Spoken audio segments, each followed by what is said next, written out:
sommes maintenant à la présentation du rapport d'évaluation de la mise en œuvre des recommandations du groupe de travail post-SIAZ.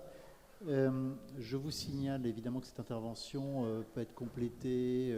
Vous allez reprendre certainement ce qui a été publié. Il y a un rapport que vous pouvez télécharger sur le site de la CEF, et puis je crois sur une application qui est mise en place. Moi j'ai essayé de l'installer, mais j'ai plus de réseau.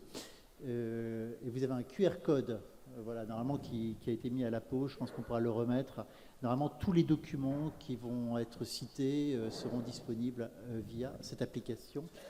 J'ai sa parole à Samuel Liévin. Merci Eric. Alors nous sommes 200-300 dans cette salle avec des niveaux d'information très, très variables. Donc on va juste faire un tout petit rappel de dans quel contexte est-ce que nos trois intervenants vont s'exprimer. En 2021, ça a donc été le rapport de la SIAZ à la Conférence des évêques de France. En mars 2023, les évêques votent un certain nombre de textes à l'issue de travaux des 9 groupes de travail. Et aujourd'hui, mars 2025, eh bien, la question à laquelle on va tenter de répondre, parce qu'on a peu de temps pour le faire, c'est comment ces textes ont-ils été mis en œuvre. C'est précisément l'objet du rapport que nous allons tenter donc de vous restituer dans ces grandes lignes. Donc c'est une gageure en 1 heure à peine, mais on va quand même essayer de le faire. On y a un petit peu travaillé. Et ce qu'on aimerait surtout, c'est que la demi-heure restante, on puisse l'utiliser pour que le trio de vigilance, comme on l'appelle, puisse avoir un échange avec vous. Alors, 3 personnes autour de la table, nos rapporteurs. Tout d'abord, une laïque, philosophe et mère de famille, Dominique Rouillet. Alors, j'en dirai davantage sur chacun de vous ensuite. Une religieuse dominicaine, sœur Marie-Laure Denès, et un prêtre diocésain, le père Roger Hébert. Alors, 3 personnes que j'ai rencontrées par écran interposé la semaine dernière seulement, et en présentiel hier soir, donc, parce que j'ai été donc contacté assez récemment. Alors je partage tout à fait les réflexions d'Éric sur accepter ou ne pas accepter. Pour ma part, ça m'a semblé immédiatement assez naturel, puisque nous avons des lecteurs, des centaines de milliers de lecteurs qui nous lisent et aussi nous écrivent beaucoup sur ces sujets, étant eux-mêmes concernés, pour certains d'entre eux à titre personnel, pour d'autres dans leur famille, et donc ils sont souvent amenés à nous confier voilà, des choses qui nous obligent et qui expliquent aussi ma présence parmi vous, et donc présence reconnaissante, car je pense effectivement que c'est un acte de confiance aussi de la part de la Conférence des évêques de faire appel aux journalistes de la presse chrétienne. Voilà. J'ai été d'emblée frappé, je tiens à le dire avant d'entrer en matière, par votre humilité et votre simplicité devant une tâche qui est quand même extraordinairement lourde sur le papier. C'est un rapport, pour ceux d'entre vous qui l'ont parcouru, qui soulève des questions évidemment très vastes, très complexes, souvent très techniques, et c'est inévitable dès lors que l'on veut être concret, et il faut être concret. Il faut bien avoir à l'esprit que chaque ligne de ce rapport, chaque mot recouvre une réalité on ne peut plus tangible. J'ai même entendu le terme de tragique, évidemment, puisque ces réponses concrètes au rapport de la SIAZ, eh bien, l'Église les doit d'abord à toutes les victimes de crimes sexuels et d'abus quels qu'ils soient. On vient de l'entendre donc à nouveau ce matin en première partie de matinée. Mais ces réponses, l'Église les doit aussi à toutes les personnes qui, à un titre ou un autre, en font partie, qui s'approchent d'elles et qui le feront à l'avenir. Humilité et simplicité devant la tâche, donc, mais aussi, et surtout, dirais-je, une grande liberté. Laïque, religieuse, prêtre, vous n'êtes pas connus pour être ce qu'on appelle des bénis oui-oui, me disiez-vous encore hier soir, et c'est en connaissance de cause que les évêques vous ont désigné pour accomplir ce travail. Alors dans ce rapport, vous établissez qu'un certain nombre de chantiers ont été entamés dans le bon sens, mais vous pointez aussi avec rigueur, précision et connaissance de cause l'ampleur de ce qui reste à accomplir. Autrement dit, ça a déjà été dit ce matin, mais je pense que vous avez le désir d'insister sur ce point. Ce rapport n'est en aucun cas un point final qui viendrait matérialiser une sortie ou même un début de sortie de crise. On le voit, l'actualité, on vient de parler de Notre-Dame de Bétharram, se charge bien de rappeler que Les textes ne sont pas tout, c'est la mise en œuvre qui compte désormais, et c'est un processus permanent qui s'engage. Ce rapport, donc, vous n'avez eu de cesse de le souligner, n'est qu'un premier point d'étape du long, très long parcours qui reste à parcourir pour que l'Église soit au rendez-vous de ce que les victimes, les fidèles et l'ensemble de la société attendent d'elle. Donc, pour chacun d'entre vous, je vais d'abord vous demander quel est votre sentiment personnel après 2 ans de suivi des travaux. Alors, Dominique Rouillet, puisque vous avez classé vos différents thèmes de rapport du moins avancé vers le plus abouti, donc vous êtes philosophe, formé à l'École normale supérieure, diplômé d'un master de théologie biblique, vous avez travaillé dans le journalisme et la communication, vous avez également été secrétaire nationale du CCF des Terres Solidaires et coordinatrice du collectif Promesse d'Église. Vous êtes aujourd'hui retraitée, mère de 4 enfants, grand-mère de 9 petits-enfants, et vous avez pourtant trouvé le temps de vous investir dans cette mission à haut risque. Alors, votre sentiment, Dominique Rouillet, quel est-il au moment de restituer ce rapport ? Je ne dirais pas d'une œuvre accomplie. Quand on a commencé, j'ai eu l'impression d'une personne jetée dans la piscine sans savoir nager. Et puis, on a heureusement trouvé des appuis pour travailler, mais ça a été long de comprendre les enjeux, de voir où insister.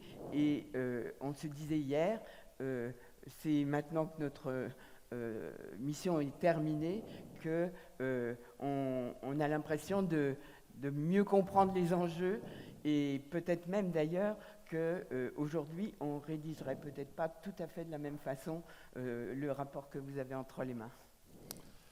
Merci Dominique pour cette première impression. Marie-Laure Denesse, donc beaucoup de gens vous connaissent, en tout cas dans le petit milieu des journalistes qui gravitent autour de la CEF. Vous avez étudié à Sciences Po Paris, vous êtes diplômé d'un DESS en gestion de l'emploi, d'un DEA de théologie aussi à Strasbourg. Alors, vous avez intégré la congrégation romaine de Saint-Dominique en 1994, donc il y a une trentaine d'années. Votre domaine d'expertise au sens large, c'est la doctrine sociale de l'Église. Vous avez travaillé sur Justice EP, sur la question européenne pour l'ordre dominicain, avant de rejoindre donc la CEF en tant que secrétaire général de Justice EP France et Europe. Et par la suite, vous avez été directrice du service Famille et Société, toujours à la CEF, pendant 3 ans, avant d'être élue provinciale. Je vous pose la même question. Votre sentiment au moment de restituer dans ces grandes lignes ce rapport ? Mon sentiment, c'est qu'il y a beaucoup de chantiers qui ont été ouverts sur l'ensemble des groupes, qu'il reste encore beaucoup de travail à faire. Et finalement, les quelques premiers mois de notre mission, où moi je me suis sentie un peu pagayée, là on commence à voir des choses qui s'affinent, et peut-être aussi ça permet de voir ce dont on aurait besoin pour aller plus loin. Comme données, etc. Et donc, voilà, c'est presque au moment où on lâche qu'on est le plus opérationnel. Enfin, Père Hébert, après 35 ans passés dans le diocèse de Béléars, vous avez donc exercé beaucoup de responsabilités, vicaire, curé, responsable de la pastorale des jeunes, du service de la catéchèse, de la formation, vicaire général, aumônier de prison.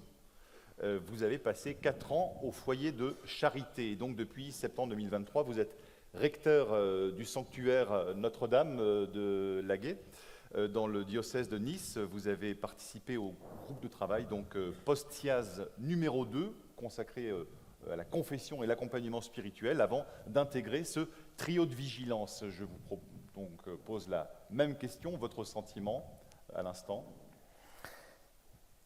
Moi, j'ai vécu beaucoup de souffrance dans ce travail parce que je suis le confrère, le frère de ces prêtres. On a entendu une belle formule qui font honte à Dieu. Et pour moi, ça a été quelque chose d'extrêmement douloureux. Et ce matin, je me suis levé avec cette parole du livre de l'Exode qui a retenti dans mon cœur et qui, je crois, peut résumer le sens de cette mission et pourquoi j'ai accepté cette mission. Quand le Seigneur envoie Moïse, il lui dit « J'ai vu la misère de mon peuple, j'ai entendu le cri de sa souffrance. Va, je t'envoie. » Voilà, j'ai vu, partagé, ce que Dieu a vu de la misère de son peuple, de ces personnes qui ont été si maltraitées et qui ont pu enfin faire entendre le cri de leur souffrance. Et il nous fallait le recueillir et nous leur devions un travail sérieux. Merci, je pense que c'était nécessaire effectivement de commencer par cette partie, je dirais, plus personnelle, parce que c'est vrai qu'après un rapport, ça peut donner une impression de technicité, alors que c'est avant tout, vous êtes avant tout deux femmes et un homme qui se sont retrouvés donc, pendant 2 ans confrontés à la difficulté d'un exercice que maintenant on va donc tenter de restituer dans ces grandes lignes. Alors pour ça, on a essayé de mettre en place une petite méthode, que ce soit le moins, je ne vais pas dire le mot, mais le moins ennuyeux possible pour ceux qui découvrent la matière, qui est quand même très complexe. Donc pour chaque rapporteur, je vais faire en fait un petit tour du trio. On va essayer de prendre 10 minutes par personne pour avoir une première mise. Et dans cette première mise, on va être très simple. Ça va être pour chaque thème, qu'est-ce qui est en jeu? Voilà, avec des mots simples, accessibles. Qu'est-ce qui est en jeu? Qu'est-ce que les évêques avaient voté en 2023? Ça permet à tout le monde de prendre le train en marche. Qu'est-ce qui a été mis en œuvre et qu'est-ce qui reste à accomplir? Et éventuellement les freins qui ont été identifiés. Et enfin, 4, quelque chose que la plupart, vous n'êtes que 3, mais qu'au moins 2 sur 3 redoutent un peu, mais c'est purement indicatif, je dirais, oralement, ça n'est absolument pas dans le rapport et ça n'a rien de scientifique. Une note, quand c'est possible, une petite note. On est le pays des notes. Et donc, essayer pour chaque thème soulevé, de voir un petit peu où on en est. Ça donne quand même un indicateur, même si, évidemment, vous le comprenez, la complexité de chaque sujet s'y prête difficilement. Alors, Dominique Rouillet, on commence avec vous. Donc, la partie, a priori, la plus ardue et la moins satisfaisante à ce stade de mise en œuvre. On va commencer par le premier thème. Il faut savoir que les thèmes, c'est indiqué au début du rapport, ne recoupent pas l'ordre des groupes de travail. Hein. Donc, il y a eu en quelque sorte une reventilation.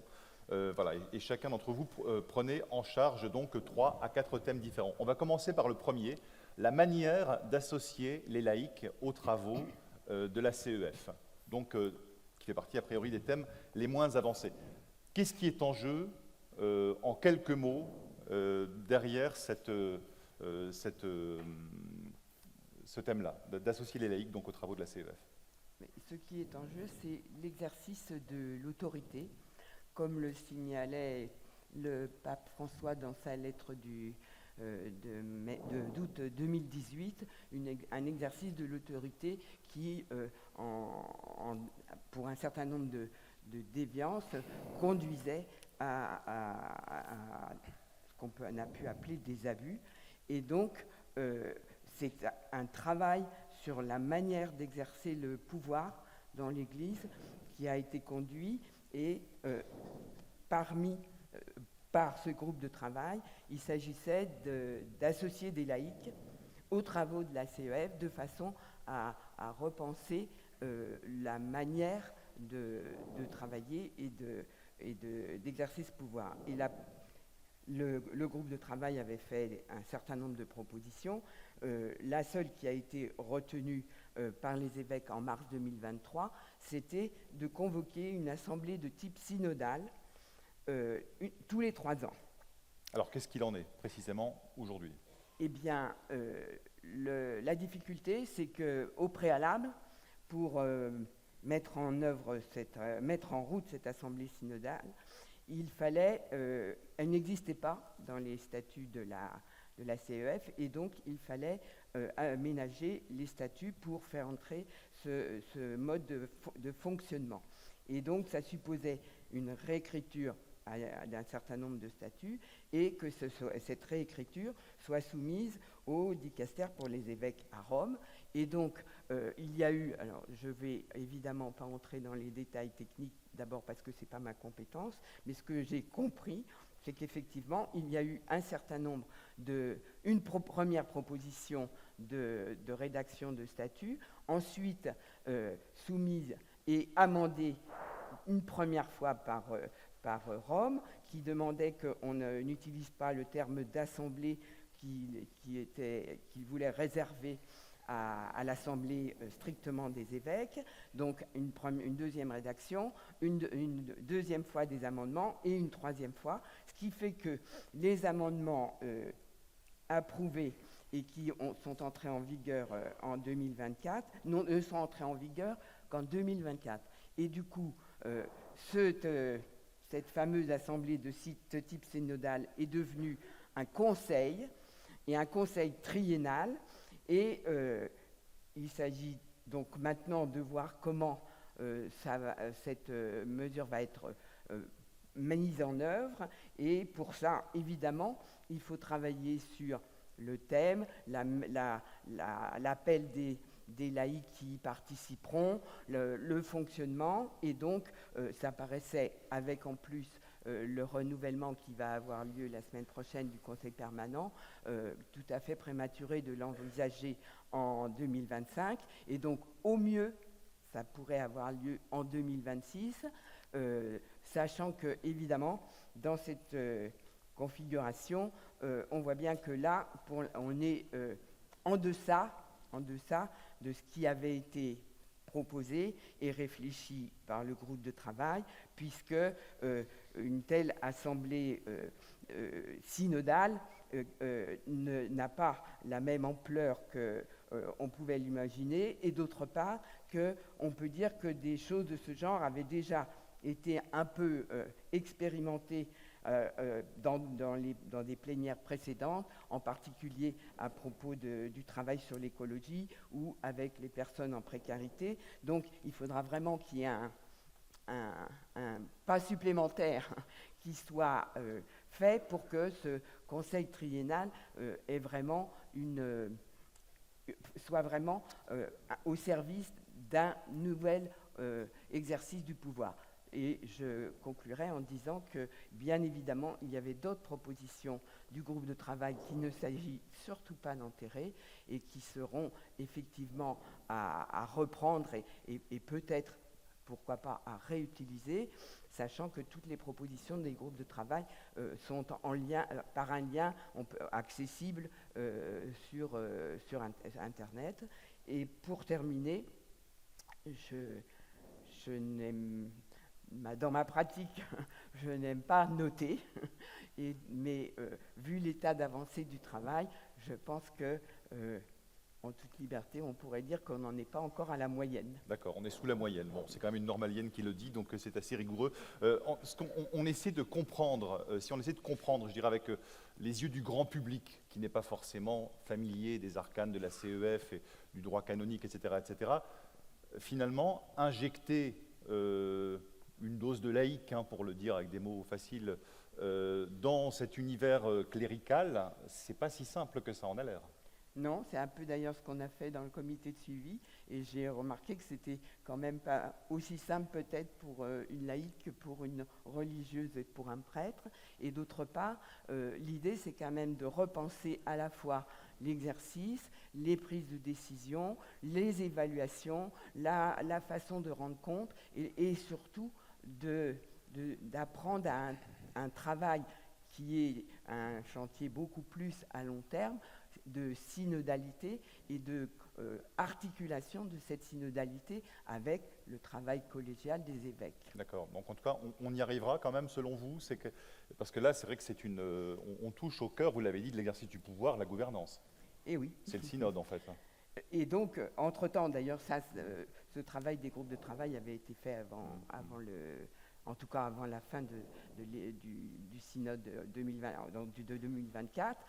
Le document final du synode 2024 appelle effectivement à ce qu'on approfondisse ce type d'association des laïcs à tous les niveaux, également évidemment au niveau local, diocésain, etc.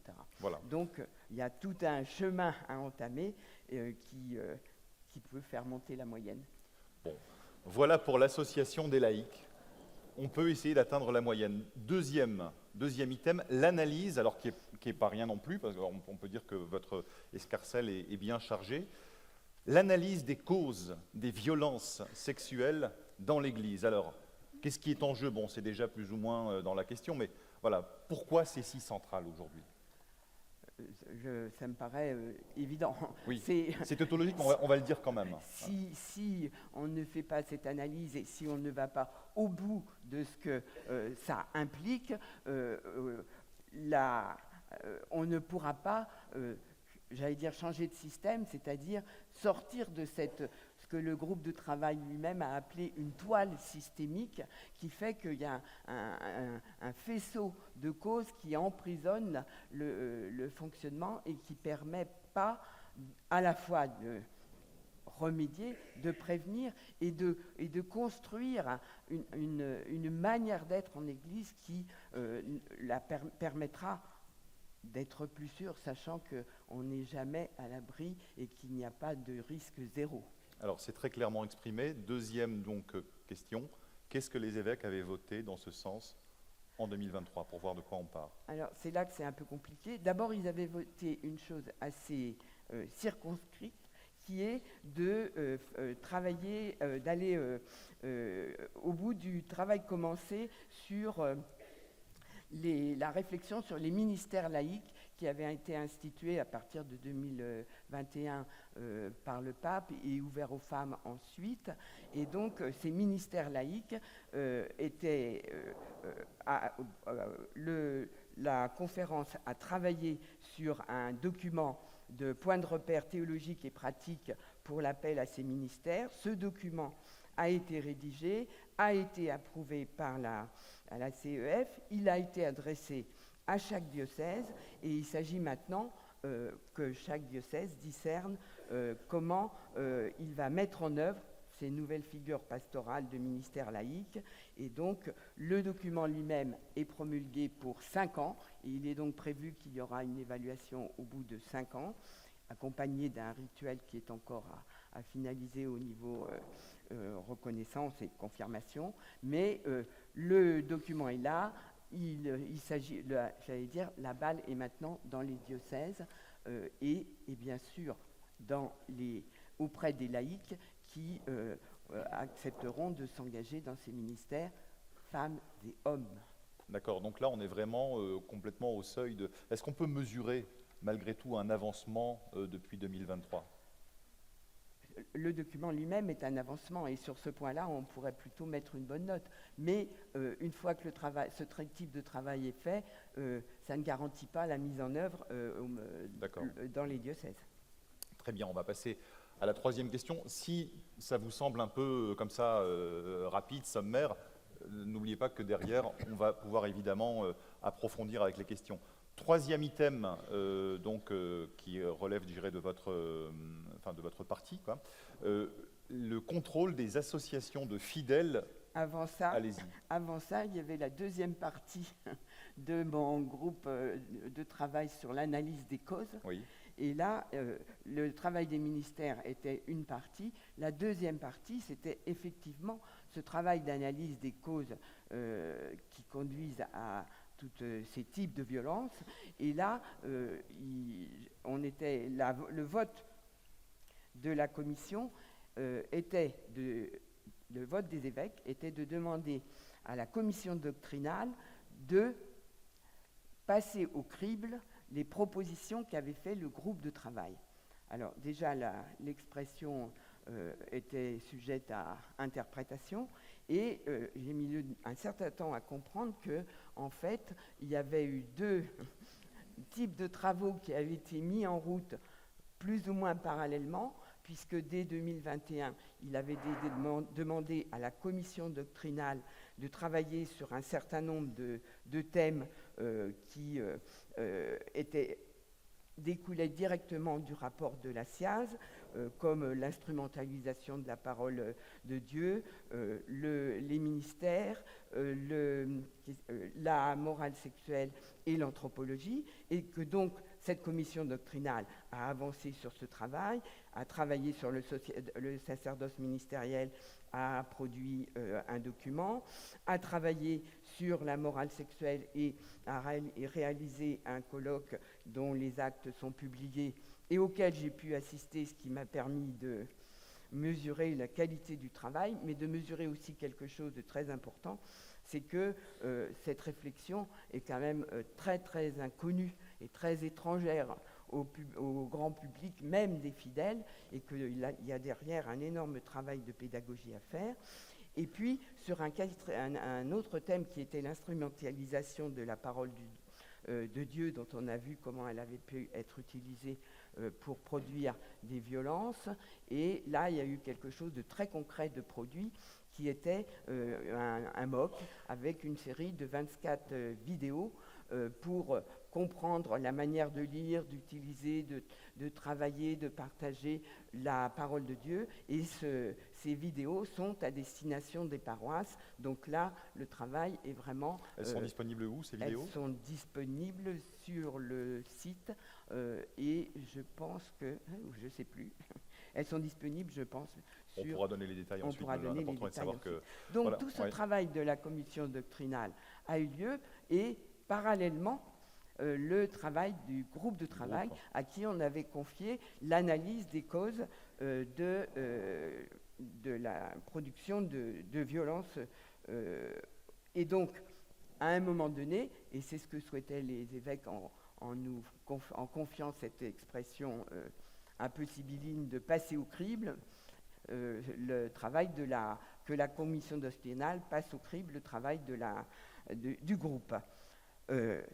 Ça n'a pas été facile parce que, en fait, d'abord, le résultat, le vote des évêques a suscité une grande déception et carrément une colère de la part des membres du groupe qui avaient fait un travail tout à fait remarquable également en travaillant à la fois sur le cléricalisme, sur une sorte d'entre-soi du monde catholique, et puis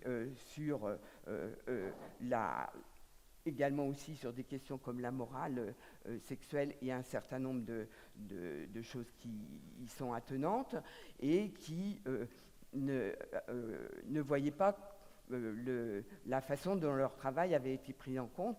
J'ai d'ailleurs lu dans la Croix de ce matin qu'il était dit que leur proposition avait été rejetée, ce qui n'est pas tout à fait exact. Et en tout cas, le prolongement de ce qui a été fait depuis montre que ce n'est pas vraiment le cas. Mais il a fallu faire se rencontrer ces deux instances qui travaillaient sur des sujets communs et qui avaient besoin de se parler, au moins, sinon de passer au crible. Donc cette rencontre a eu lieu seulement en 2024 pour des raisons de calendrier, et la commission doctrinale a donc rencontré à ce moment-là une délégation de ce groupe auquel j'ai participé, et chacun a pu rapidement exposer son travail. Le groupe, évidemment, avait pris du recul et avait pris conscience aussi qui touchait à des sujets qui, forcément, non seulement demanderaient du temps, mais touchaient à tout ce qui était ce qu'on peut appeler mentalité et culture, et donc ne pouvaient pas produire des effets concrets et immédiats.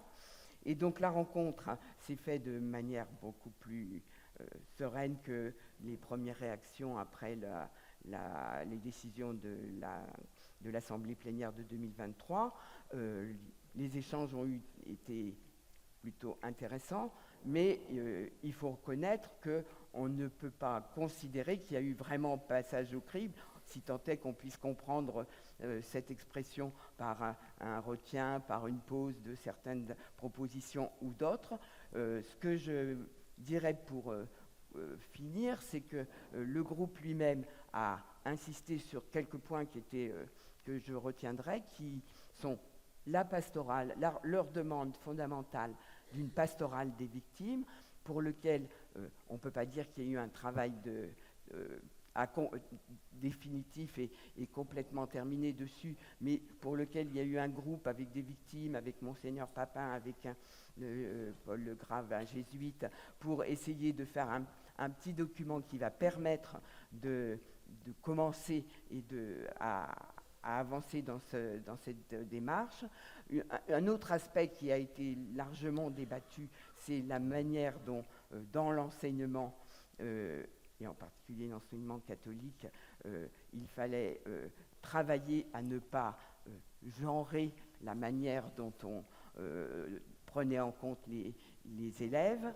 Et pour finir, je dirais qu'il y avait aussi des choses dans le groupe de travail qui étaient des demandes que les évêques portent un certain nombre de choses auprès du Vatican, comme par exemple, à propos des femmes, la réflexion sur l'accession au diaconat. Vous savez depuis que ça a été exclu en tout cas pratiquement pas travaillé au synode, mais que ça continue à être travaillé, et comme demande la possibilité d'ordonner des hommes mariés.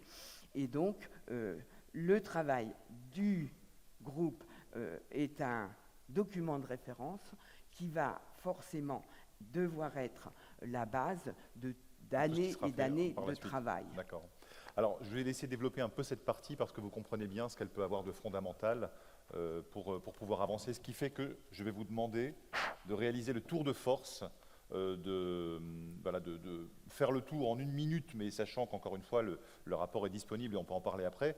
Le contrôle des associations de fidèles menant vie commune, c'est quoi l'enjeu ? L'enjeu, c'est dans ces associations ont eu lieu et ont sans doute encore lieu des abus, et il s'agissait de travailler à leur reconnaissance, leur accompagnement et leur vigilance, et le moyen d'intervenir quand il y a des alertes ou des difficultés. Et donc là, c'était assez simple.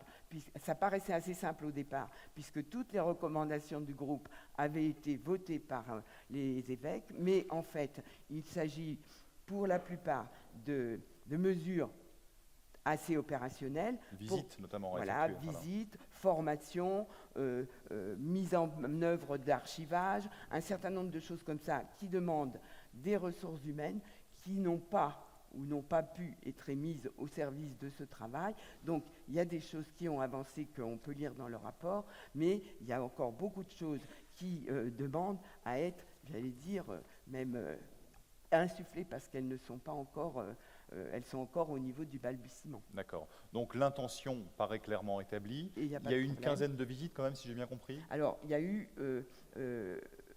oui, il y a eu surtout une formation ou deux qui ont été mises en place, mais avec très peu d'évêques présents. Oui. Donc il y a aussi l'idée en cours d'intégrer un temps de formation dans les assemblées plénières sur ce sujet-là. D'accord.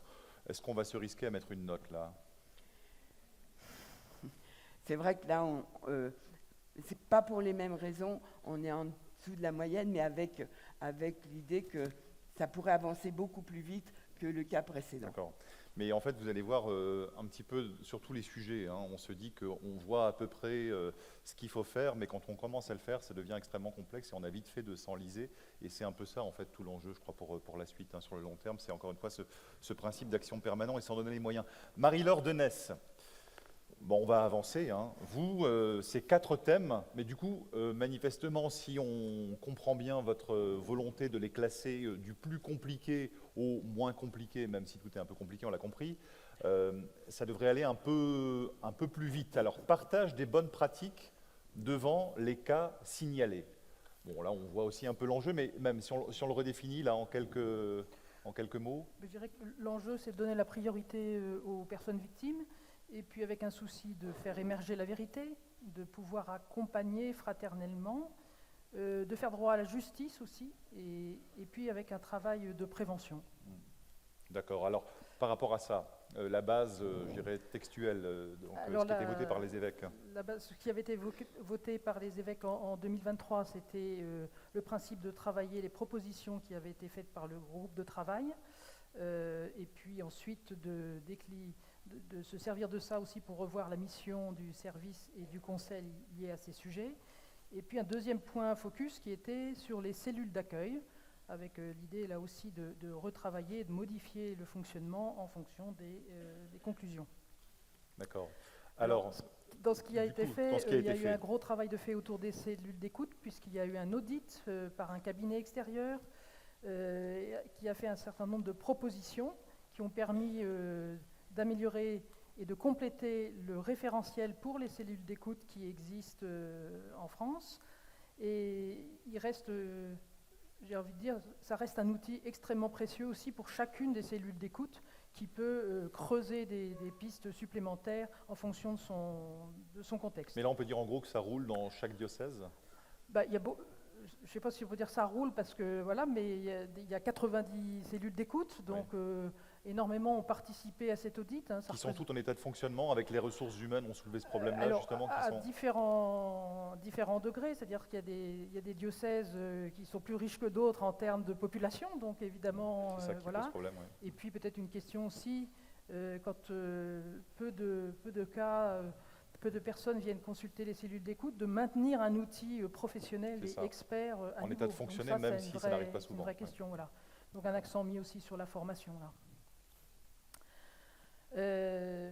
Il y a eu un point important qui a été fait à la dernière assemblée plénière, c'est la publication d'un texte sur l'information aussi bien des victimes que des communautés. Et ça, c'était un nœud. On sait bien que cette question de la communication, elle avait été un nœud. Et donc ça, c'est un progrès assez fort de pouvoir avoir donné des points de repère là-dessus. Une autre chose, c'est la généralisation quasi partout des protocoles d'accord entre le diocèse et les parquets, donc qui permet aussi de la fluidité et qui est une forte amélioration. Il y a 80 protocoles, plus de 80 protocoles qui sont signés. Il y en a encore quelques-uns dans les tuyaux, si je puis dire. Et puis, il y a eu un travail de prévention fait au niveau d'une production d'outils, notamment pour tous ceux qui travaillent avec les jeunes, que ce soit la charte, que ce soit un guide juridique, etc. Donc il y a des outils. Après, il faut que ces outils, les uns et les autres, puissent s'en saisir, parce que c'est toujours pareil. Si on produit et que ça reste dans les tiroirs, ça ne sert pas à grand-chose. Il y a tout le travail, je n'en parle pas, puisque ça va être l'objet de la plénière aussi, de la pastorale d'accompagnement des personnes victimes spécifiques, donc du travail fait par le groupe de Monseigneur Papin. Et puis, voilà, il reste après beaucoup de travail encore à faire. D'abord, sur ce côté de la prévention, il a été mis en place un outil qui s'appelle « Engager ensemble pour une maison qui protège ». C'est un outil qui est à disposition de tous ceux qui accueillent des jeunes, de façon ponctuelle ou dans la durée, que ce soit les paroisses, les mouvements, etc., avec l'idée que c'est la communauté qui se saisit de cet outil pour faire un autodiagnostic et ensuite produire une cartographie des risques de façon à corriger au maximum les situations de risque. Alors c'est un outil très intéressant, sur lequel il y a eu des premières formations, mais c'est assez lourd parce que ce n'est pas ponctuel, justement. Ça veut dire qu'il faut réviser aussi régulièrement et être vigilant. Mais c'est un outil indispensable à mon sens parce qu'il inscrit dans la pastorale et dans la vie ordinaire de l'Église cette vigilance que nous devons tous avoir. Mais donc là, il y a un enjeu fort pour l'avenir de faire que cet outil se diffuse. Et puis, deuxième point pour l'avenir, le service, puisque actuellement il n'y a pas de directrice, une nouvelle direction va arriver, et donc l'attention portée à ce que toute l'expérience qui a été acquise et la consolidation de l'expérience puisse être transmise. Oui, donc c'est Golan Mogg qui est parti en décembre. C'est ça, qui est parti à la fin de sa mission, et là il y a vraiment un enjeu. Et puis enfin, sans doute, produire des données consolidées, c'est pas seulement sur ce sujet-là, mais parce que dans chaque diocèse, il se fait beaucoup de choses, mais c'est difficile, et je pense que c'est ça à quoi on s'est heurté, c'est difficile d'avoir des données consolidées, et donc là, il y aurait sûrement un enjeu là-dessus. Alors du coup, quand on a parlé de ça, de ce partage des bonnes pratiques, j'ai retenu cette phrase, vous venez de la répéter, les nouveaux outils, c'est bien, mais il faut les faire fonctionner dans la durée et les faire connaître, c'est principalement ça l'enjeu. Une note ou pas ? Difficile parce que les bonnes pratiques, par définition, elles sont évolutives et voilà, mais plutôt une bonne note là sur voilà, les. Bon, d'accord. Bon. Item suivant, l'accompagnement des personnes mises en cause. Alors, en quelques mots, l'enjeu. D'abord, c'est, je pense, sortir d'un tabou, parce que c'est un sujet assez tabou, parce qu'on a l'impression quand on s'occupe des auteurs, on le fait au détriment des victimes. Alors, je pense qu'il faut faire comprendre que s'occuper des auteurs, c'est aussi s'occuper des victimes, et c'est aussi faire un travail de prévention. Alors du coup, Alors par contre, dans ce qu'on a vu, qu'est-ce qui a été voté, qu'est-ce qui a été alors, réalisé? ce qui a été voté, c'est pareil de travailler le rapport, les propositions qui avaient été faites par le groupe de travail, notamment sur l'accompagnement précoce des auteurs. C'est un sujet qui est beaucoup plus compliqué, parce que comme me le disait un évêque, c'est du coût humain. Voilà, chaque type, chaque profil est différent. Donc ce qu'on voit, c'est une sensibilité à la nécessité d'accompagner au plus tôt la personne concernée, de mettre en place des prises en charge aussi psychologiques, la nécessité de faire appel à des professionnels extérieurs, parce que ce sont des compétences très spécifiques, et le monsieur tout à l'heure qui prenait la parole fait partie d'un CRIAVS et CRAVS. Alors moi au début je ne connaissais pas ces sigles, mais ce sont des centres de ressources à la fois pour ceux qui accompagnent, mais aussi pour les auteurs, avec notamment un numéro vert, par exemple, pour des personnes qui se sentiraient à un moment où ils seraient capables de passer à l'acte. Donc il y a des progrès, et ces collaborations avec les CRAV, CRIAVS, elle est importante, par le biais de conventions, mais pas forcément, en tout cas le travail se fait. Et puis, il y a les structures, deux petites structures qui s'appellent le Petit Béthanie et le Buisson Ardent, qui sont des structures qui accueillent des prêtres en difficulté, alors pas simplement sur les questions de violence sexuelle, mais aussi sur les questions d'addiction et autres. Et je pense que le pas qui a été franchi là, c'est de les mettre sous le regard, je ne trouve pas le mot, mais voilà, sous la bienveillance du Conseil permanent, qui fait que ces deux structures maintenant sont pérennes. Et alors c'est petit, hein, l'accueil il est petit, mais c'est vraiment important. Ce qui reste à faire, il y a beaucoup de choses qui restent à faire. C'est en fait la partie la plus embryonnaire. C'est la plus embryonnaire, c'est surtout celle où on a le plus de mal à avoir des données, parce que justement il faudrait pouvoir prendre son bâton de pèlerin puis aller voir tout ce qui se fait dans chacun des diocèses. Voilà, c'est vrai que c'est... Mais c'est plus qu'embryonnaire, parce qu'il y a aussi la mise en place des délégués épiscopaux pour la prévention et la lutte contre les abus aussi, qui vont pouvoir aussi nous aider par la suite à travailler cette question. Je pense que ce qui reste à faire aussi, c'est d'abord prendre la conscience dans la société comme dans l'Église de la nécessité d'un accompagnement sur le temps long. C'est pas juste, voilà. Et par exemple, les travaux comme ceux du frère Nicolas Port sur la compréhension du phénomène sont aussi fondamentaux.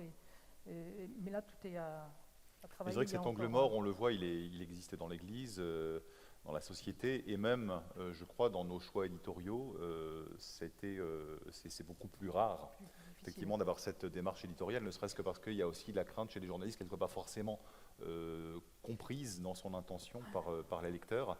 Et c'est vrai que je pense qu'on a tous à progresser là-dessus. Et puis il y a aussi un enjeu évangélique, c'est de ne jamais réduire un homme ou une femme à ses actes, aussi odieux soit-il. Et ça, c'est aussi un message, je pense, qu'on a à faire passer. Tout à fait. Donc voilà pour cette... Est-ce que, voilà, si on... Encore une fois, hein, je sais que vous rechignez particulièrement à l'exercice, oui, contrairement des notes, au Père Roger qui vous allez voir, lui, n'hésite pas à noter. Mais bon, voilà. Non, je trouve ça très difficile, oui. Là, je dirais que c'est la moyenne, l'intention est là. Par contre, voilà, il y a encore du travail. Voilà donc pour l'accompagnement des personnes mises en cause. On avance hein, sur 10 items, nous voici au 6e, le discernement donc, des vocations et la formation des prêtres. Alors là aussi, pas mince, une affaire qui n'est pas mince. Alors donc, l'enjeu, pareil, en quelques mots pour nous resituer. L'enjeu, c'est d'être très en amont et de détecter les risques, hein, de permettre justement de les éviter, mais aussi de changer la pratique de la vie du prêtre qui sera en fonction après, si je puis dire, en charge. Ce groupe, à la suite du groupe de travail donc, qui avait produit, c'était un groupe de travail un peu particulier parce qu'ils avaient fait le choix de ne pas faire un texte, mais de faire directement des propositions dont on pouvait se saisir immédiatement, ce qui a gagné beaucoup de temps. Et c'était ça ce qui avait été voté par les évêques, de prendre ça pour l'intégrer dans les fonctionnements des séminaires. Et un petit groupe qui s'appelle Plantatio s'est mis en place sous l'égide du Conseil national des grands séminaires. Et dans ce groupe, des membres du groupe de travail initial étaient aussi présents, des membres de grands séminaires, des compétences diverses, des états de vie divers. Et je veux dire que le travail a été fait de façon assez loin déjà, assez aboutie. Ils ont produit beaucoup d'outils très concrets pour à la fois sécuriser les processus de discernement, renforcer la culture de l'accompagnement, mais aussi, alors que ce soit au niveau des jeunes, mais aussi au niveau des formateurs. Il y a toute une série de mesures au niveau des formateurs pour ouvrir à l'interdisciplinarité, pour ouvrir aux nouvelles méthodes. Et là, ça rejoint le deuxième point, c'est-à-dire la façon de former des prêtres. Il y a un enjeu qui est important, c'est-à-dire qu'on s'ouvre à la fois aux nouvelles méthodes pédagogiques collaboratives, à l'intelligence collective. Donc vous voyez ce que ça peut avoir comme impact après dans des fonctionnements de paroisse notamment. Voilà. Et puis faire des prêtres aussi des acteurs de la prévention justement de tout ce qui est violence et agression. Alors il y a aussi un élément dont vous m'avez parlé qui m'avait surpris, c'est par exemple la possibilité de reconstituer un itinéraire de séminaristes, ce qui est en fait pas une évidence, alors que de l'extérieur on peut se dire qu'on sait à qui on a affaire, en réalité pas forcément. Non, parfois on a vu des cas où les uns et les autres passaient d'une maison de formation ou d'une congrégation à un séminaire, etc. Et la traçabilité, si on peut utiliser ce mot-là, eh ben, n'était pas si évidente comme ça, donc c'est vraiment ce qui est en jeu là. Mais ce que j'ai apprécié aussi dans ce travail, c'est vraiment, à la fois il y a les recommandations, mais il y a aussi celles du synode sur la synodalité qui sont prises en compte, et finalement cette lettre du pape au peuple de Dieu qui a été évoquée tout à l'heure, et cette volonté de casser des fonctionnements cléricaux, voilà, est prise en compte aussi dans tout ce qui a été travaillé par le groupe. Donc là, ça sent la moyenne, ça. Ah là, ça sent même nettement plus que la moyenne, oui. Parce qu'il y a eu un très gros travail de fait, il en reste encore, et puis, bien sûr, il faut rendre la transformation effective. Ceci dit, c'est comme quand on fait sauter le numerus clausus pour les étudiants en médecine, on voit le résultat 10 ans après. Bah là, nous, on verra le résultat minimum 7 ans après, parce que le temps du séminaire. Alors attention, on sent bien que les attentes sont très, très fortes et très concrètes sur tous ces sujets. Donc quand on dit qu'on met la moyenne, c'est pas de l'autosatisfaction légère, hein, c'est évidemment... C'est la dynamique. C'est la dynamique. Voilà, c'est la dynamique. Voilà, il faut vraiment le souligner. Septième item, la démarche mémorielle. On avance, hein, on avance vite, on avance bien, et on va pouvoir donc faire le tour de ce rapport pour pouvoir ensuite en échanger. Alors cette démarche mémorielle, qu'est-ce qui est en jeu là à travers ça? Alors, il me semble que ce qui est en jeu, c'est de passer d'une dimension finalement individuelle de reconnaissance à une dimension collective. Et puis à une dimension de témoignage pour l'avenir. Moi, ce qui me revient avec cet enjeu mémoriel, c'est la phrase devenue célèbre grâce à Churchill, « Celui qui ne connaît pas l'histoire est condamné à la revivre ». Et il y a quelque chose de cet ordre-là dans la dimension mémorielle. Donc c'est vraiment très important. Alors là, qu'est-ce qu'on a voté, qu'est-ce qu'on a fait? Alors, ce qui avait été voté, c'était deux choses. La première chose, c'était d'établir un cahier des chartes destiné à un artiste qui aurait produit des œuvres duplicables dans les diocèses. Et la deuxième chose, c'était de faire en sorte que la parole des victimes puisse être recueillie et gardée de façon scientifique, j'ai envie de dire, hein. Et donc ce qui a été fait, c'est qu'un groupe de travail là aussi s'est mis en place, mais très vite, cette idée d'un artiste qui produirait des œuvres à dupliquer, ça n'a pas correspondu à ce qui semblait devoir être fait. Donc pour l'heure, il a été fait un vadémécum qui permet de se poser un certain nombre de questions quand un lieu particulier, une congrégation, un diocèse souhaite mettre en place un lieu de mémoire. Donc il y a tout un questionnaire, les bonnes questions à se poser avant d'entrer. Mais il n'en reste pas moins que la question d'un lieu national reste et que cette réflexion, elle reste tout à fait ouverte pour l'instant. Et puis la deuxième chose, sur le recueil de la personne, des paroles, je veux dire, il y a un site qui vient de s'ouvrir il y a un mois, en collaboration entre la CEF et la COREF, qui s'appelle Garder Mémoire, et qui a vocation notamment à recenser des témoignages, des récits écrits, donc pour en garder trace aussi, à avoir de mettre en lumière aussi les actions mémorielles qui peuvent se mettre en place dans différents lieux, et puis rappeler ce qui est fait, ce qui est en cours sur ces sujets. Alors ce site, on a l'adresse ou concrètement ou pas? Alors je ne la connais pas par cœur, moi, parce qu'en plus j'ai eu droit au masque tant qu'il était encore temporairement off, donc mais il est dans les annexes du rapport. D'accord, très bien. Voilà, donc voilà pour la démarche mémorielle.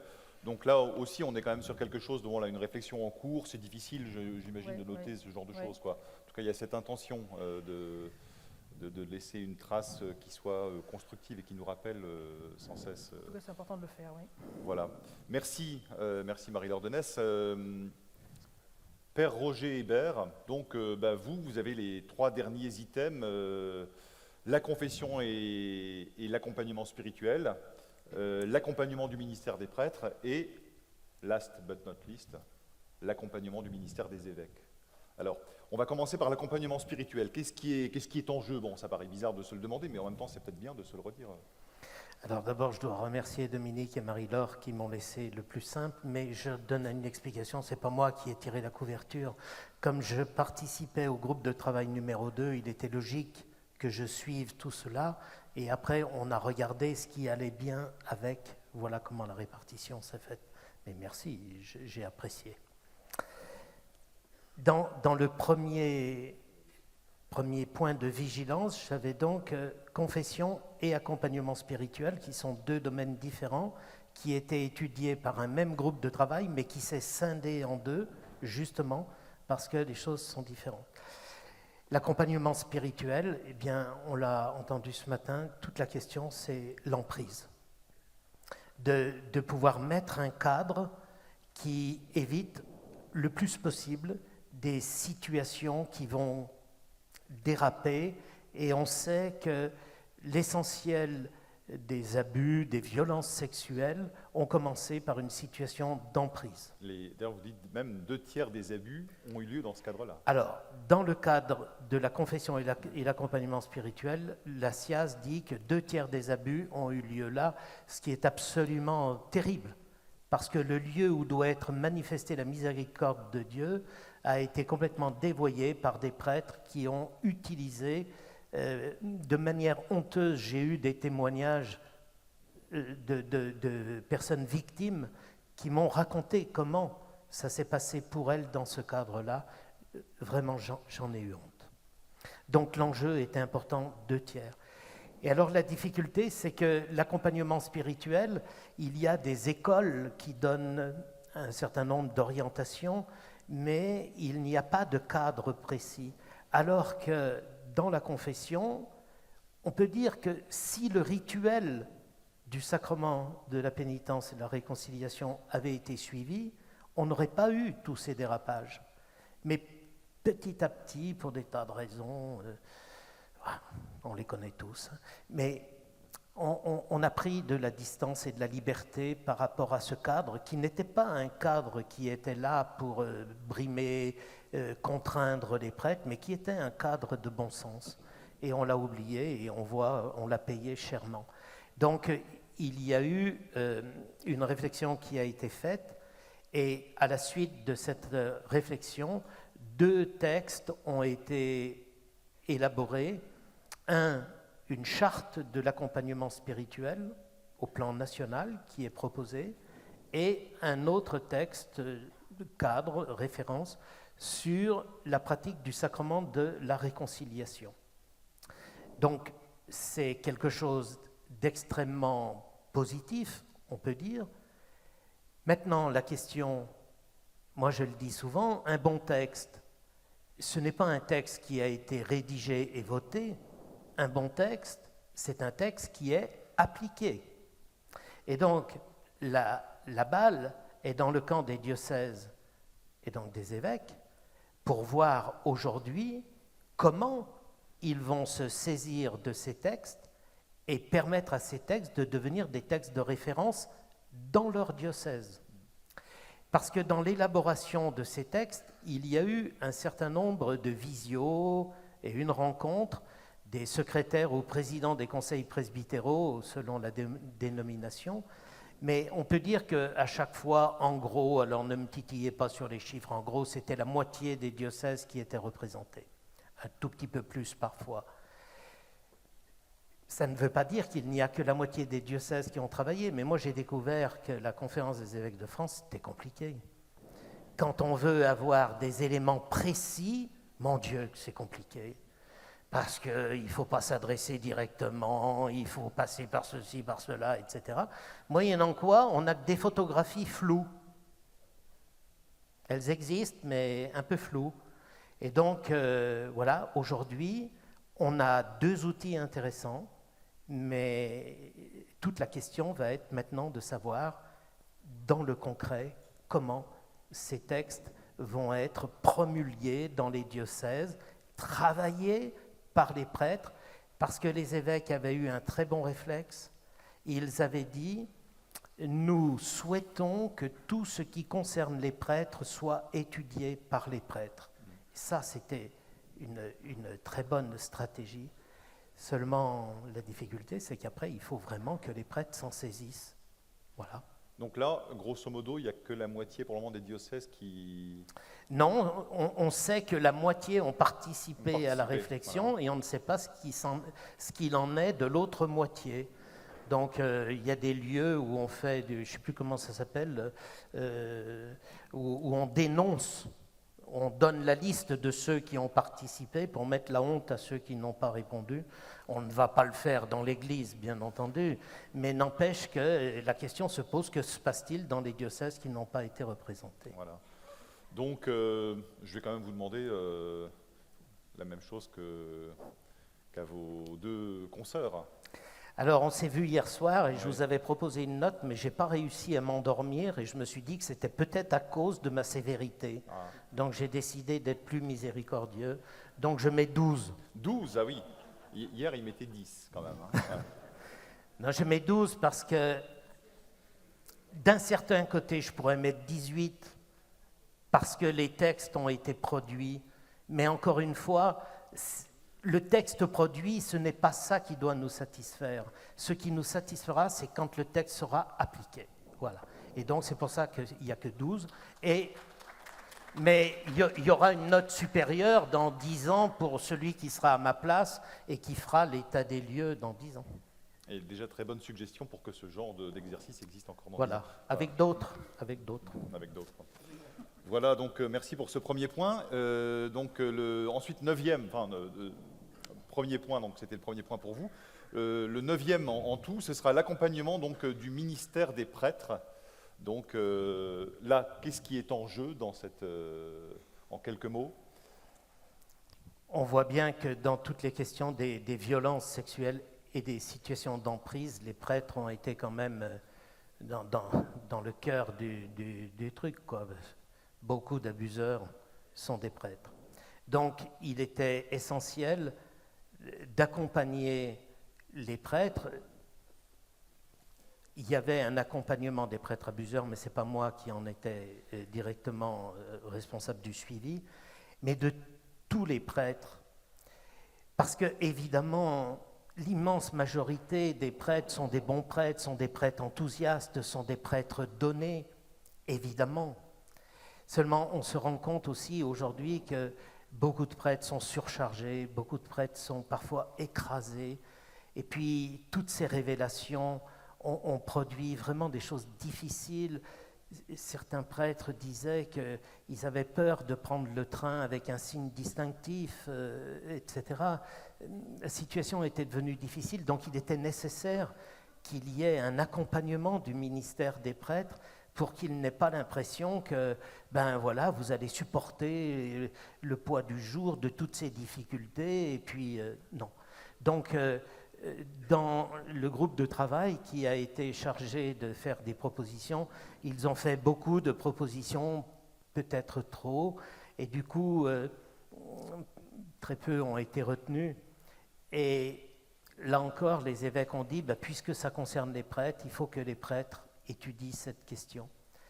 Et alors, ça a été sans doute un peu plus laborieux que dans les 2 autres domaines, mais peut-être que accompagnement spirituel et confession, c'était des domaines aussi dans lesquels on était plus à l'aise parce qu'il y avait des repères, il y a une histoire, on sait faire, il fallait recadrer, mais c'était un domaine de compétence. Alors que dans l'accompagnement du ministère des prêtres, beaucoup de choses sont à inventer. Et en plus, il peut y avoir une espèce d'illusion, c'est-à-dire que bien souvent les évêques rencontrent régulièrement les prêtres, mais dans le cadre d'une réunion, mais beaucoup de prêtres ont dit qu'ils souffraient d'un manque d'accompagnement sérieux, régulier, où ils puissent se poser avec leur évêque ou le vicaire général pour leur faire part de leurs difficultés, de leurs fatigues, etc. Un grand sentiment de solitude que vous avez. Oui, un sentiment de solitude, d'écrasement pour certains aussi, mais encore une fois, porté par des prêtres qui, en grande majorité, sont des prêtres donnés et enthousiastes. Mais il fallait les aider justement pour que ça ne... Voilà, pour les soutenir dans leur ministère, parce que les prêtres sont en première ligne. Concrètement, du coup, qu'est-ce qui a été tenté Donc finalement, un texte a été produit aussi qui résumait un peu les nombreuses propositions du groupe de travail pour donner un cadre à ces rencontres qui pourraient avoir lieu entre l'autorité diocésaine, parce que là aussi, la difficulté, c'est la diversité des diocèses. On comprend bien que dans un très grand diocèse, il est difficile à l'évêque de rencontrer chaque année tous ses prêtres.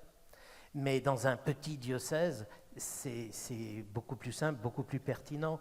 Mais dans d'autres diocèses, il faudra peut-être imaginer une rencontre tous les 3 ans, et puis tous les 3 ans, c'est le vicaire général, et tous les 3 ans, c'est je ne sais qui les rencontre. Mais en tous les cas, que chaque année, le prêtre puisse dire « je peux faire le point sur mon ministère » avec des choses assez objectives, et puis aussi où je puisse éventuellement vider mon sac si j'en ai besoin. Donc un texte a été élaboré qui donne quelques repères pour ces rencontres. D'accord. Donc là, hier, vous n'aviez pas rechigné non plus à mettre une note. Elle a bougé durant la nuit ou... Oui, ben voilà, j'avais mis une petite note, mais je mets 12 aussi parce que le texte a été produit et donc maintenant on attend de voir les résultats pour savoir si de fait ces rencontres régulières sont proposées aux prêtres et si les prêtres, on les voit avec la banane en disant « ça y est, enfin j'ai pu parler ». En tout cas, la nuit vous rend plus clément. Oui. Voilà, bon. C'est pour ça que c'est dommage qu'elle ne soit pas plus longue. Alors, dernier item, l'accompagnement, à bon entendeur, l'accompagnement du ministère des évêques. Voilà, alors, on va refaire le même exercice. Qu'est-ce qui est en jeu derrière cet intitulé ? Alors, ce qui est en jeu, c'est que dans la révélation des situations d'emprise, de violence sexuelle, on a bien compris que les évêques étaient les personnes clés de leur diocèse. C'est vers eux que remontaient les choses. Et beaucoup d'évêques se sont retrouvés complètement dépassés, soit parce qu'ils avaient un nombre de situations terribles à gérer qui les dépassaient, soit par manque de formation. Monseigneur Jordi l'a dit, quand les prêtres font leur séminaire, on ne leur apprend pas ça, et du coup, ces prêtres à qui on n'a pas appris, quand ils deviennent évêques, ils ne le savent pas plus, quoi, hein. Donc, il fallait mettre en place un accompagnement du ministère des évêques pour qu'on ne demande pas à des hommes qui restent des hommes des choses qui sont impossibles. Il fallait pouvoir les aider dans leur ministère. Et alors là, les évêques ont été cohérents, ils ont dit... Pour les prêtres, nous ne pouvons pas et nous ne voulons pas décider les choses qui concernent directement les prêtres sans associer les prêtres. Mais pour ce qui concernait les évêques, ils étaient évêques, donc ils pouvaient décider et ils ont décidé. Ils ont tout voté. Ils ont voté des propositions et c'est ainsi qu'il y a de très bonnes choses qui ont été mises en place, notamment les visites régulières. Ça avait été une proposition et une demande aussi de certains évêques que de temps en temps, il puisse y avoir un regard extérieur qui vienne les aider pour voir le fonctionnement de leur diocèse, leur propre fonctionnement. Donc une équipe de visiteurs a été mise en place avec un membre du groupe de travail qui avait proposé ça. Et ça, on peut dire que c'est une belle réussite. Pour le moment, une vingtaine d'évêques ont été visités ou vont être visités. Et les rapports sont extrêmement positifs de la part de ceux qui ont été visités et de la part de ceux qui ont visité. Et donc on espère que c'est un entraînement pour l'avenir. Ça ne peut pas aller à un rythme non plus effréné parce que ceux qui visitent n'ont pas des agendas extensibles, ils ont tous des missions par ailleurs, mais Ça, c'est en route et c'est vraiment très bien.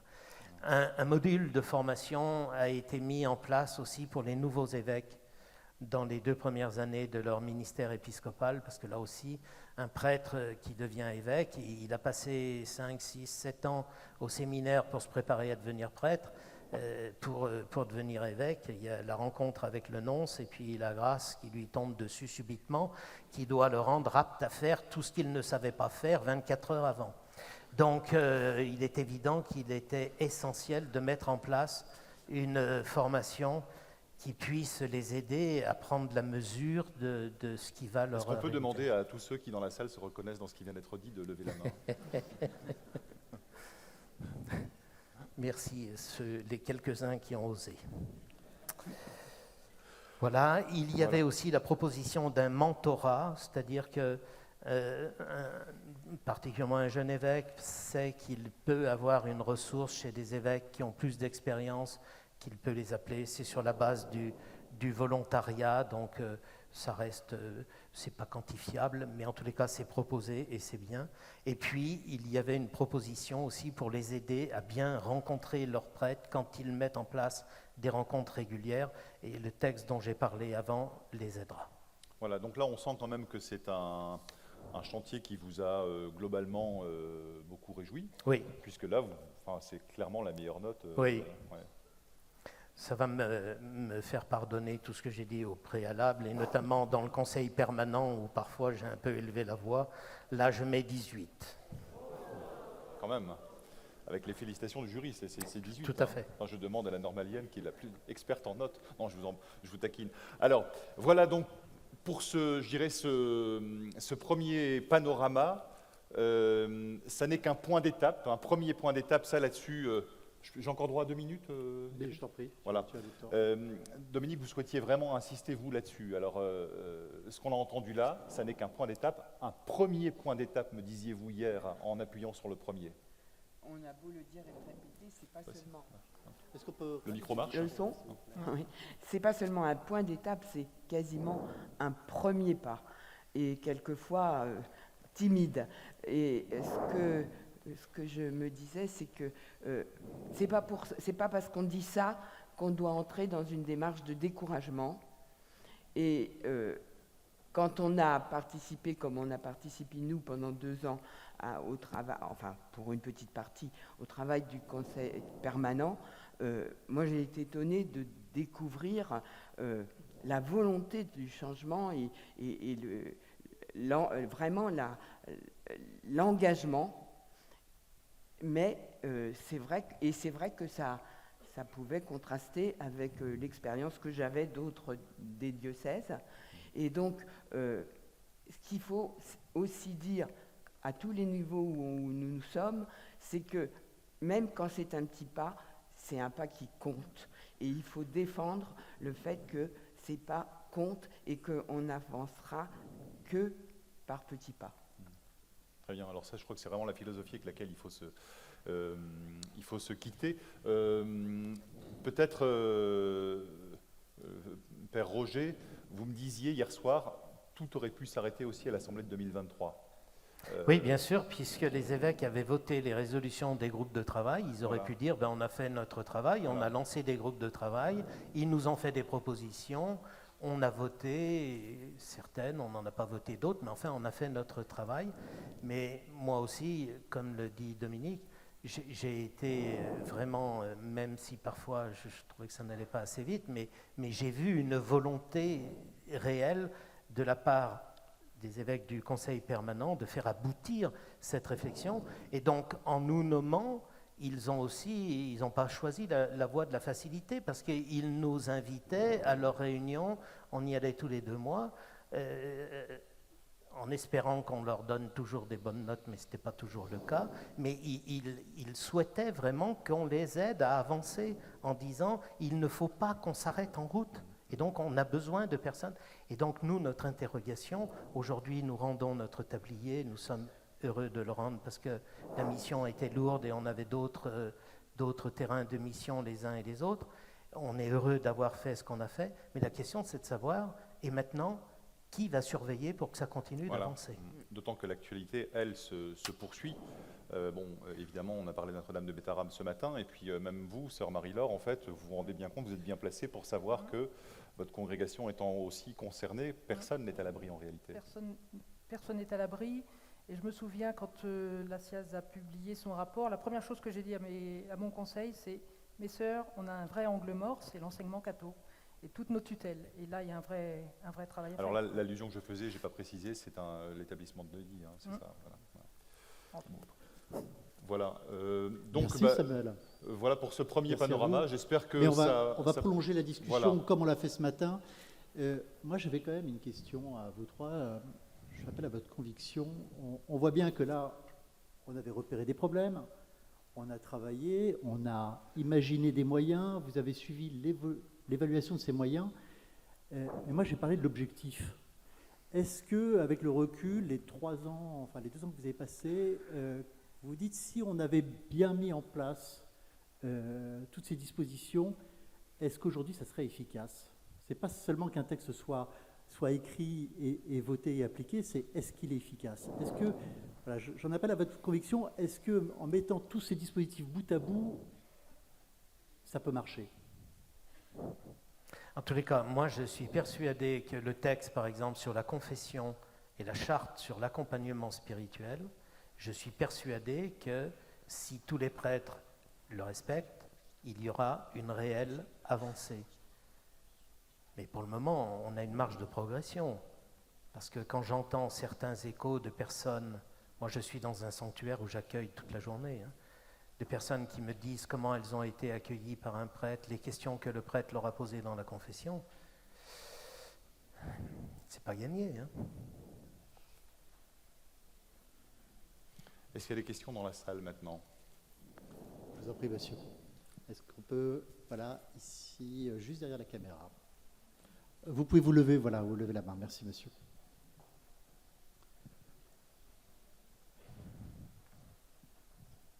Bonjour, je suis Régis Dubourg.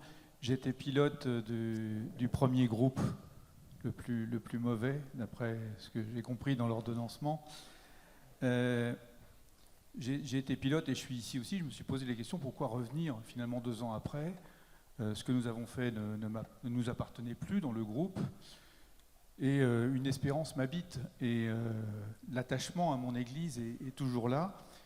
Mais je me rends compte que parfois j'ai du mal à en rendre compte de cette espérance et de cet attachement.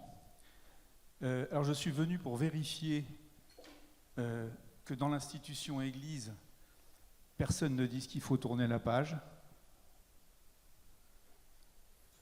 Personne ne veut donner de leçons au reste de la société. Laissons-les parler et dire du bien de l'Église, mais ce n'est pas à nous de leur donner des idées. Et puis je suis venu chercher un souffle, le souffle qui va me permettre de porter cette parole, cette espérance et cet attachement. Je l'attends un peu. Je suis venu chercher aussi des faits, mesurer, savoir ce qui se passe dans les diocèses concrètement. Pas de façon qualitative, c'est important, mais peut-être quantitative, cartographiée, avoir une image réelle, que finalement, si moi, autour de moi, je dois rendre compte, que chacun rende compte aussi de ce qu'il a mis en œuvre, de ses propositions. Alors, ma question, mon propos, il porte plutôt sur la question de la méthode. Une méthode a été choisie, c'était de faire travailler des groupes de travail qui ont mis en difficulté finalement les évêques qui ont découvert 70 propositions ou 80 propositions en très peu de temps, beaucoup de textes, beaucoup de qualité. Comment pouvait-on demander cet exercice à des personnes qui se trouvaient confrontées de dire oui, peut-être, non? On portait dans cette méthode une vraie difficulté et on la voit encore aujourd'hui. Donc j'aurais aimé avoir un avis sur, au fond, quel retour d'expérience pourrait-on faire de cette méthode-là? Est-ce qu'elle a été la bonne? Est-ce qu'il doit y avoir un travail? On parle beaucoup de l'accompagnement du ministère des prêtres, de l'accompagnement du ministère de l'évêque. Il y a aussi l'accompagnement du ministère collectif des évêques, de l'Assemblée plénière et de ses instances. Comment modéliser ce qui s'est passé autour de cette crise? Vous avez dit, sœur, que vous aviez pressenti que la question des abus dans l'enseignement catholique allait venir, mais une bonne institution doit se préparer aux crises qui adviendront. Et fort heureusement, ça ne sera pas forcément des crises d'abus sexuels, ça peut être toute autre sorte de crise. Donc comment on peut modéliser, comment on peut cartographier les risques? Vous avez parlé de cartographier les risques dans les paroisses, dans les diocèses, mais il y a aussi un exercice de cartographie des risques à venir, c'est de la bonne gestion. Voilà, c'est un petit peu mes questions aujourd'hui, pour se dire qu'on n'a aucune raison d'avoir peur. On n'a aucune raison d'avoir peur, parce que ce qui adviendra, adviendra. En revanche, si on peut faire ce retour d'expérience de cette méthode, si on peut cartographier les risques au niveau de l'Église en France, on s'en portera mieux, on pourra être plus rassuré et on pourra se concentrer sur l'annonce de la bonne nouvelle, le royaume qui est un peu ici et pas tout à fait encore. Sœur Marie-Laure, vous souhaitez peut-être réagir? Oui, je suis tout à fait d'accord avec vous, c'est qu'on manque de chiffres, enfin on manque de données précises sur l'ensemble, et ça a été une des difficultés d'ailleurs, hein, et on se l'est dit avec le conseil permanent à la fin, c'est que on a des données qualitatives, mais vous voyez par exemple pour l'accompagnement des prêtres auteurs, voilà, on n'a pas de données, donc on a besoin de ça. Et la cartographie des risques, en effet, je veux dire, c'est une conversion aussi. C'est vrai que ce n'était pas nos méthodes dans l'Église ni dans nos congrégations.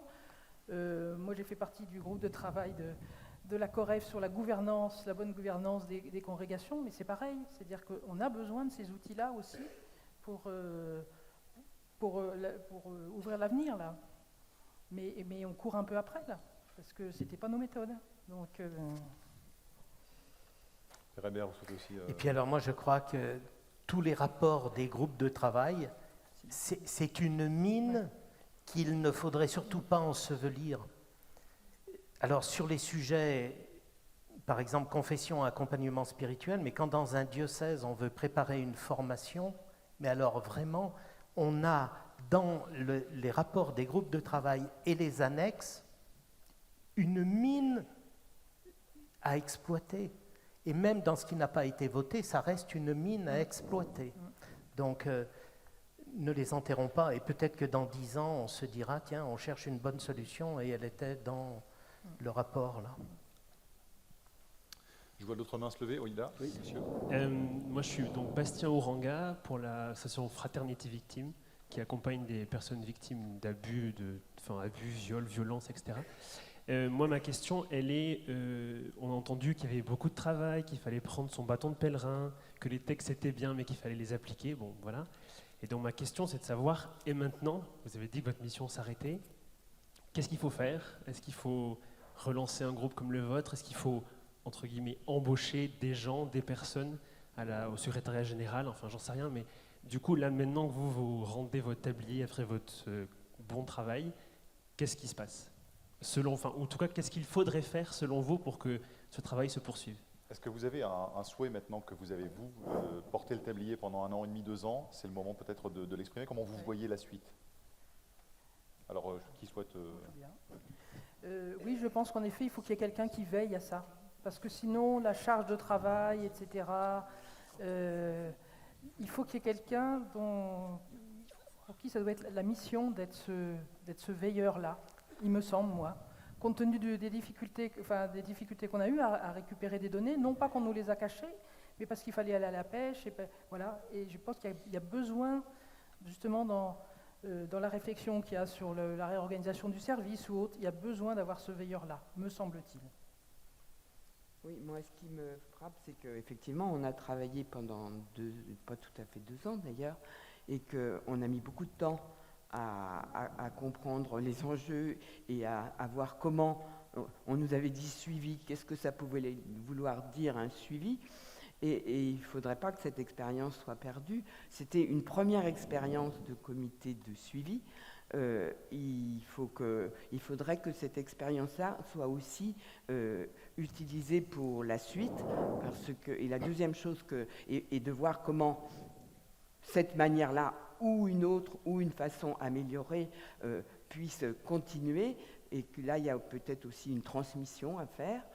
Et d'autre part, la deuxième chose que je voulais dire, c'est qu'on insiste beaucoup sur le fait qu'il ne s'agit surtout pas de tourner la page, mais il ne faudrait pas qu'on ait dans la tête, en disant ça, qu'on la tournera plus tard, parce que je ne crois pas qu'on la tournera plus tard, je crois qu'on aura toujours à exercer cette même vigilance, et donc, et j'ai beaucoup aimé ce que Cécile Oyo a dit tout à l'heure, qu'il ne fallait pas dire, bon, on va résoudre ce problème et puis repasser à l'évangélisation. Je crois effectivement que notre manière d'évangéliser aujourd'hui, c'est ce qu'on fait là, parce que finalement, c'est prendre en compte les plus pauvres, les plus touchés, les plus fragiles, et donc c'est une manière d'évangéliser. Christian, du collectif Voix libérée. Merci pour cette restitution. Effectivement, ce travail a dû être dur. On attend tous du concret. On l'a entendu. Pour ce qui nous concerne, dimanche dernier, une plaque a été inaugurée à la basilique Saint-Martin de Tours. On l'a dit tout à l'heure. C'est un aboutissement, c'est pas la fin, c'était quand même quelque chose de construit. Et une victime qui n'appartient pas à notre collectif, mais qui nous a donné des contacts, m'a écrit un SMS il y a 2 jours et me dit eh bien, je n'ai pas pu assister à l'inauguration, mais il a fallu que j'y aille. Il a fallu que je touche la plaque. Il a fallu que je touche la plaque pour bien être certain qu'on avait pensé à toutes les victimes. C'était aussi notre but, bien entendu. Et j'ai trouvé ça extrêmement émouvant d'abord, mais aussi concret. Ça veut dire qu'on attend, les victimes attendent des choses qui sont extrêmement concrètes. Donc je crois qu'il faut penser à ça. Donc dans la démarche mémorielle, dans votre rapport, il y a 1 page, mais je pense qu'il faudrait évidemment épaissir tout ça. Je crois qu'il faut bien y réfléchir. Nous, notre parcours, nous avons réussi à le faire avec Monseigneur Jordi, le diocèse, la cellule d'écoute, l'INIR, France Victime et le TPCN. Donc on a franchi tout ça, mais je crois que l'aboutissement, la plaque, la mémoire est très importante. Donc sans mémoire, pas de justice, et faisons du concret. Merci. Merci à vous. Une autre... Voilà, une question. Donc, je suis le père Nicolas Port, je suis aumônier de prison et puis aujourd'hui doctorant en psychologie je fais un travail de recherche sur les auteurs de violences sexuelles dans l'Église, le sport et l'éducation nationale. Je voudrais déjà remercier les évêques qui m'ont permis de rencontrer des prêtres mis en cause. Je reste toujours disponible. Et puis, peut-être 2 difficultés. Une première difficulté sur la question de l'accès à des données chiffrées lorsqu'on est chercheur. Alors, on fait beaucoup mieux dans l'Église que l'éducation nationale, donc ça nous réjouit, mais beaucoup moins bien que le sport. Et je me demandais s'il serait possible, en fait, de pouvoir publier annuellement le nombre de signalements, de condamnations pénales ou canoniques, la typologie des actes et aussi la typologie des victimes. Je pense que l'absence de chiffres, en fait, crée souvent des situations de fantasme, et que une plus grande clarté dans des données chiffrées serait, je pense, de nature à rassurer. Et puis, deuxième question, j'ai trouvé qu'il y avait un rapport très intéressant et qui, à mon avis, insuffisamment exploité sur la santé des prêtres, qui était publié à la demande de la Conférence d'Évêques de France en 2020 par Monseigneur Bertrand, je crois, de mémoire, qui est un travail très intéressant, mais il y a un trou dans la raquette dans ce questionnaire, c'est sur la question de la santé et sous la dimension de la sexualité des prêtres. On n'a absolument pas de perception sur à la fois les chemins de sublimation, mais peut-être aussi les difficultés, les achoppements, le besoin d'accompagnement sur ce sujet. Je pense qu'il ne faut pas oublier que les violences sexuelles, elles sont sexuelles.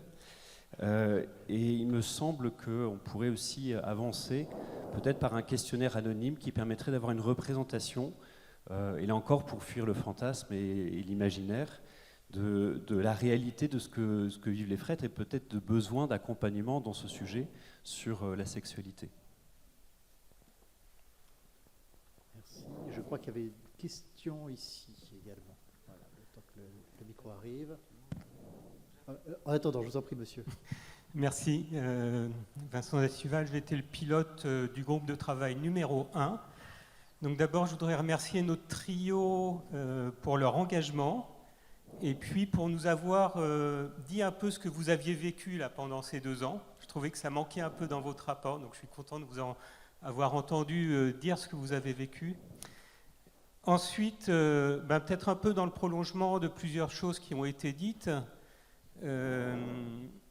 Nous, dans notre groupe de travail, on avait fait la proposition d'un observatoire, justement parce qu'on s'était dit, il manque de la transparence, il manque des données, il manque du suivi. Vous l'avez dit, il ne suffit pas de faire des beaux documents, et voilà, vous avez fait des beaux documents. Il faut encore s'assurer qu'ils sont appropriés, qu'ils sont mis en œuvre, que les choses se passent. Voilà, donc je pense que cette idée d'observatoire, elle me paraît plus que jamais d'actualité compte tenu de ce que je vous ai entendu dire. C'est sans doute, voilà, Dominique, tu disais, ça appelle une suite, ce que vous avez fait, c'est un premier pas. Et je voudrais juste, puisque c'est tout chaud, faire référence au numéro 101 du document final du synode sur la synodalité, qui appelle à mettre en place des dispositifs synodaux participatifs d'évaluation, de rendu compte au niveau des églises locales et de leur regroupement. Au fond, c'est ce qu'on a appelé l'observatoire. Donc voilà, moi je ressors aujourd'hui en rendant grâce pour le chemin qui a été accompli, en rendant grâce pour ce que j'ai vécu dans ce groupe de travail. Et puis, voilà, avec l'espérance que ce qu'on vit aujourd'hui et ce que le document final du synode nous appelle à vivre, relance un peu un élan dont nous avons besoin. Est-ce que quelqu'un d'entre vous souhaite réagir oui, par rapport à cette... Oui, il y a 2 questions ici. Je vous en prie, madame. Je vous en prie. Je peux y aller? Guillemette Mounier, j'ai participé au groupe Démarche Mémorielle et je me permettrai une petite précision. Ce que vous avez évoqué comme travail autour de des œuvres d'art réplicables n'est pas du tout dans notre travail. Il a été fait plus tard par une autre commission. C'est juste une précision. Il a effectivement un peu mis en colère les personnes victimes qui faisaient partie de notre groupe parce qu'il leur semblait que c'était l'inverse de ce qu'ils avaient essayé de demander, pour mémoire, si je puis dire.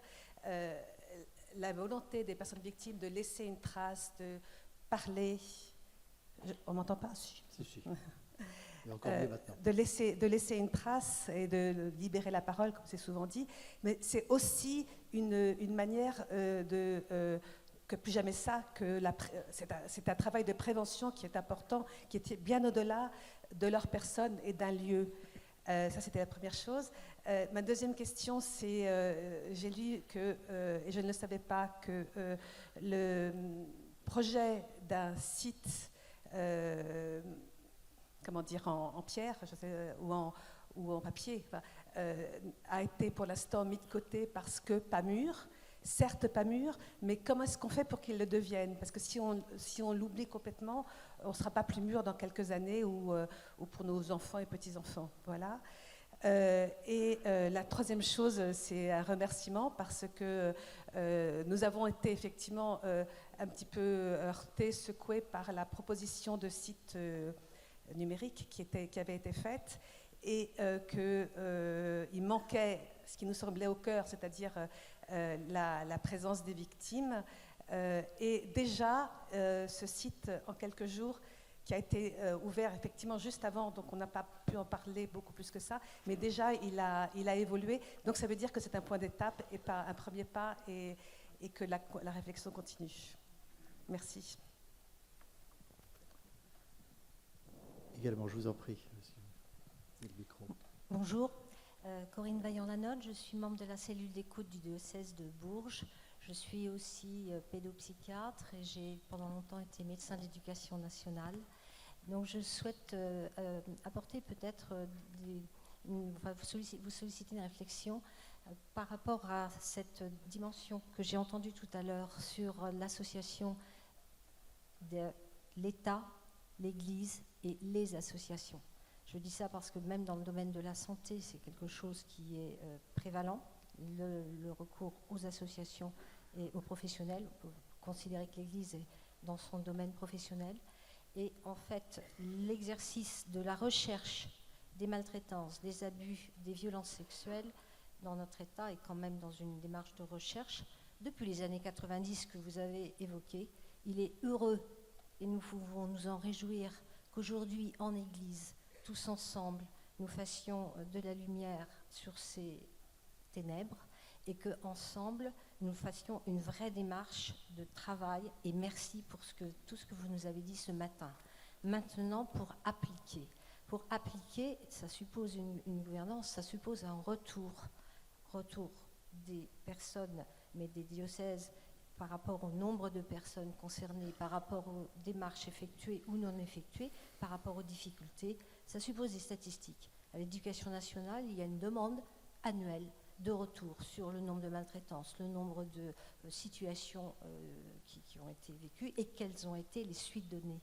En ce sens, l'organisation systématique de statistiques qui reviennent à un niveau national, voilà, et ensuite de comprendre les difficultés sur le terrain.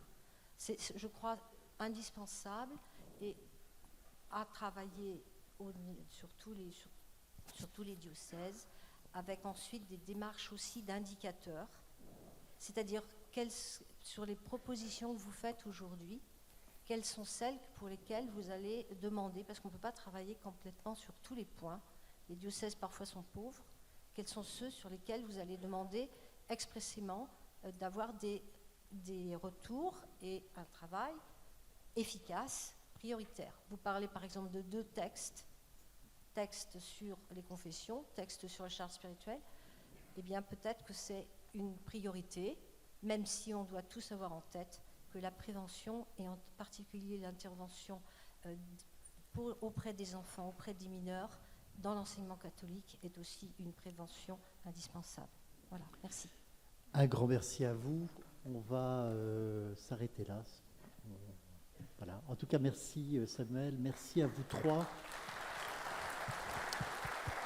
Merci, parce que c'était pas facile, c'est assez aride, hein, voilà, mais ça a été mené et vous avez partagé ça avec beaucoup de clarté.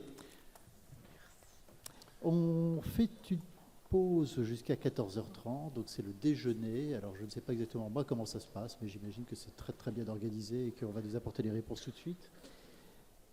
Voilà, et puis pour terminer, moi juste ce que je retiens, juste de l'échange, en tout cas il y a énormément de choses qui ont été partagées. Merci beaucoup pour vraiment cette qualité de dialogue ce matin. C'est en effet qu'au-delà de la question qu'on projette souvent, de peut-être la mauvaise volonté, alors je ne dis pas qu'elle n'est pas là, mais les difficultés structurelles et juridiques, c'est quand même incroyable de penser que c'est quand même la première chose qui empêche d'agir et d'avancer.